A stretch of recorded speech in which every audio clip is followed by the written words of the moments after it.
just leave the building. I can move towards y'all.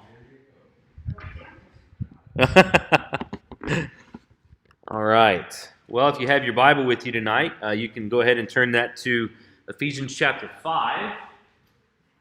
It's been a few weeks since we picked up where we left off last, right at the beginning of chapter 5. Appreciate Bob Perry filling in for me last week as our staff structure group was meeting for a couple of hours with our consultant and had a good meeting together, very productive meeting, and appreciate Bob filling in last week. Hopefully you've had a chance to look at your prayer sheet. Any updates or corrections? Did I miss out on getting a prayer sheet to anybody? I've got them here. Sure.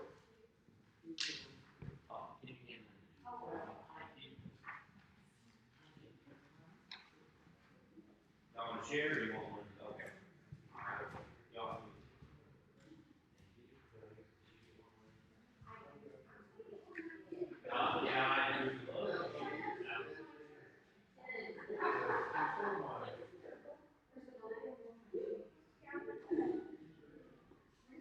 All right. I think, it's been updated on here. Betty Stone had surgery this morning and got out around little afternoon. I hadn't talked to Bill, but heard from David, and she's doing well and is in a room. Tried to call Bill this morning. Anybody ever heard Bill's voicemail message? Anybody ever heard Bill's voicemail message before? You ought to set it up. Call him. Tell him not to answer. Or I talk to him beforehand. Tell him not to answer just so you can listen to it. It's not Bill. It's David saying, this is Bill's phone and he can't get it out of his pocket in time to answer it. So leave him a message.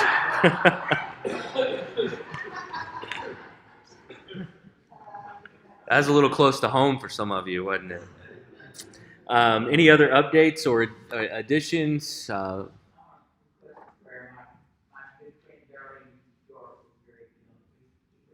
Okay, sure, absolutely. We'll be praying for Darlene. Others? We have lots of friends that are from all over the place that'll be driving in over the weekend. So let's remember and pray for safe travel for them as they come from Kansas City and St. Louis and Illinois and other places beyond. Atlanta. So be praying for all of those friends that'll be coming in for this weekend, and of course for a wonderful time on Sunday as well. It's going to be a great day. Anything else? Okay, just a reminder. We'll start with worship, of course. We'll start with life groups and then have worship, and then as soon as worship is over, we'll move to the fellowship hall. And we'll have lunch, and then once lunch begins to wind down, we'll have our banquet where everybody will have let me rephrase that. Everybody will not have a chance to speak. Our guests will have a chance to bring greetings on behalf of those which they represent, and we'll have a couple of other presentations going on during that time. It's going to be a great day. I'm really appreciative of our 75th anniversary committee that's worked really hard in making this happen, absolutely, and very thankful for this big day coming up. So I don't think, am I forgetting any important? Oh yeah, well, you'll have everybody. I know this doesn't work well in a Baptist church, but everybody needs a name tag on Sunday morning. Okay, I know that some of you have been here since. I don't know when, but when you come in on Sunday morning, there will be a table either in the narthex or in the east entryway for you to put a name tag on. So our visitors and guests will know you, and you know what? We may even have some church members that may not know your name. So grab a name tag when you come in on Sunday morning. If you walk by the one in the east entryway and forget about it until after life groups, there'll be another table set up in the narthex. You can get a name tag there and put that on. Okay?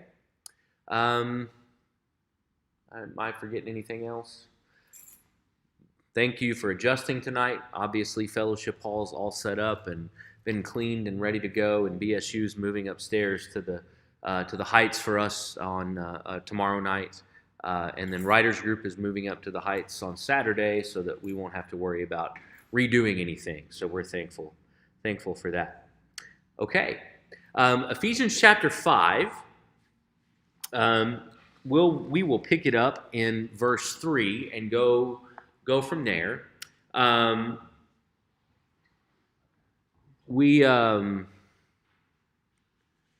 Anybody here's some trivia for you. Does anybody remember the university that I went to, my undergrad? Anybody remember? Yeah, Bob. There you go. Sul Ross State University, Brandon. That was, everybody has their thing, right? So our conference in our conference there was Howard Payne. They're the Yellow Jackets, so they had Stingham, and Hardin Simmons was the Cowboys, and I can't remember what they had. That's where my seminary was, so I should remember that, but I don't. But Sul Ross, when it comes to athletics, that's what I remember, Brandon. And so I remember the reason that we were the Lobos, but the reason we said Brandon was because we were the only university in Texas that I know of, and I think this is still true, that has their own cattle on the campus, fenced in, of course. They weren't free ranging; they couldn't walk up to the science building. But we were the Lobos, actually. I remember my very first semester of school there. We lived up on the side of a hill in a dorm, and where I grew up in South Texas, we never had to deal with ice or things like that. But Alpine, where Sul Ross is right it's the same altitude as Denver, so it gets cold and icy and snows some. Anyway, about Halloween or a little bit after, we had an ice storm come through, and I got up for an 8 o'clock class and fell down 7 times between the dorm room and between the history hall. And so I got done, and I went back to the cafeteria, and because they had canceled class, but the cafeteria was open. That's the same place the post office was, and I walked into that building in the cafeteria from a different door than I normally did. And on the wall, there was a huge poster. 17 by 11 times 3 probably. And in 3 huge letters on the poster, it said sex. And as I got closer to it, it said, very small under that, now that I've got your attention, would you like to join the geology club? Paul, in Ephesians chapter 5, is going to grab our attention a little bit with something of the same nature. Obviously, whoever had designed that poster wasn't suggesting that geology had anything to do with sex or vice versa. They were simply explaining the fact that in contemporary Western culture, and particularly probably on a college campus, that people were so obsessed with it that it will grab our attention and point us to something else. And so Paul is concerned in the beginning of Ephesians chapter 5 with